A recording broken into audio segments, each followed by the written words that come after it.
विशेष भाव में मु भावुची सी किट्र जे प्रतिष्ठाता तांको बिना प्रवचन ए घटना घटी नाही। तांको प्रवचन निश्चित भाव ए घटना घटी जी तार प्रतिष्ठाता श्रीजुक्त अच्युत सामंत को तुरंत गिरफ करा जाऊ। आम जहाँ वीडियो देखुलू पाखापाखि 24 ରୁ 25 जन प्राइवेट सिक्यूरिटी जो भली भाव निर्दय भाव बाड़ी तुरंत गिरफ करा जाऊ एवं किट विरुद्ध रे दृढ़ कार्यानुष्ठान ग्रहण करा जाऊ। अतीत रे ओडिशा तार संस्कृति ता संस्कृति एवं आतिथ्यता निजको गर्व अनुभव करे। आम घर को जो अतिथि माने आसंती आमे तांको अतिथि चर्चा करिथाउ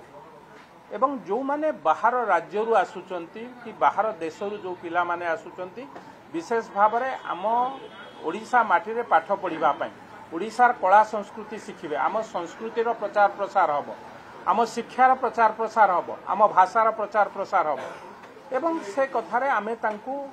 सबु प्रकार आतिथ्यतारे कोउतरे अवहेला करिबा उचित नुहे करिबा कथा मध्य नुहे। गत 2 दिन तले किट्र घटना आम समस्तंकर केवल ओडिशा नुहे भारत माटीर सम्मान को मुंड को तलू को कर ए कथा को लेकिन जितेबाला आलोचना पर्यालोचना आज विधानसभा गृह रे सबु दल मु तो कहि समस्त दलर विधायक माने एक कथा को उठेइचंती आ उपरे दृढ़ कार्यानुष्ठान पाई मध्य निवेदन करिचंती। कांग्रेस रो विधायक तारा बाहिनीपति कहतु कांग्रेस रो 2 जन विधायक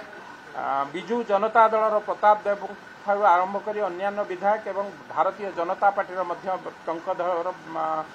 त्रिपाठी ठारू आरंभ करी बहु विधायक एक कथा को आमे आलोचना होता एवं निश्चित भाव ता उपरे आमे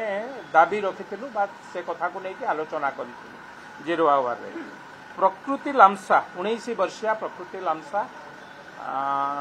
जो भली भावे कैंपस 6 हॉस्टेल नंबर A/125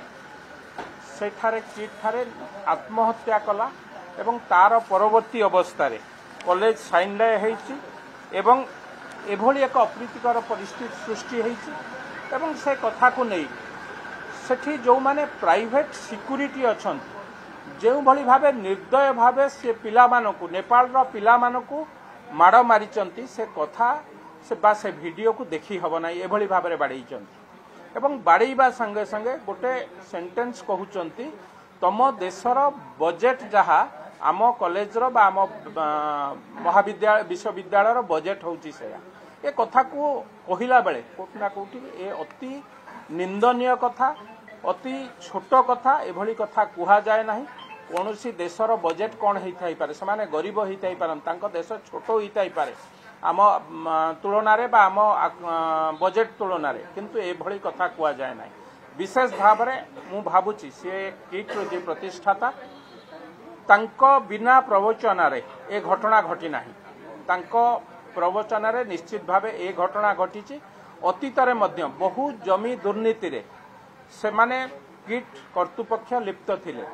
से गोचर जमी हो जंगल किसम जमी हो ता उपरे कंस्ट्रक्शन हेतिला एवं बहु गरीब लोकंकर जमी की किभली भावे जमी हड़प करी कि ता उपरे कंस्ट्रक्शन करिबा चतुर्पार्श्व जमी किणी ताकू मझिरे ब्लॉक करेबा ए सबु कथा को नहीं कि कोठी ना कोठी किट निंदित थिला। आज सबु कथा को टपी जाई विदेशर एक झीर आत्महत्या को नहीं जो भली भाव में से पिला मानू को बाड़ेइचंती तांको जो भाषा रे जो लैंग्वेज रे कहिचंती ए कथा को खाली ओडिशा नुहे सारा भारतर आत्मसम्मान उपर कोठी ना कोठी आंच आसी तेणु आमे दृढ़ भाव में बाचस्पति पाखरे दाबी रखीचु जी तार प्रतिष्ठाता श्रीजुक्त अच्युत सामंत को तुरंत गिरफ करा जाऊ एवं जो जो माने बाड़िया सामिल थे 2 जन को गिरफ करा जाइछि आहुरी 23 जन ता देहरे अछंती आमे जहाँ वीडियो देखुलू पाखापाखि 24 ରୁ 25 जन प्राइवेट सिक्यूरिटी जो भली भाव निर्दय भाव बाड़ी तुरंत गिरफ करा जाऊ एवं किट विरुद्ध रे दृढ़ कार्यानुष्ठान ग्रहण करा जाऊ।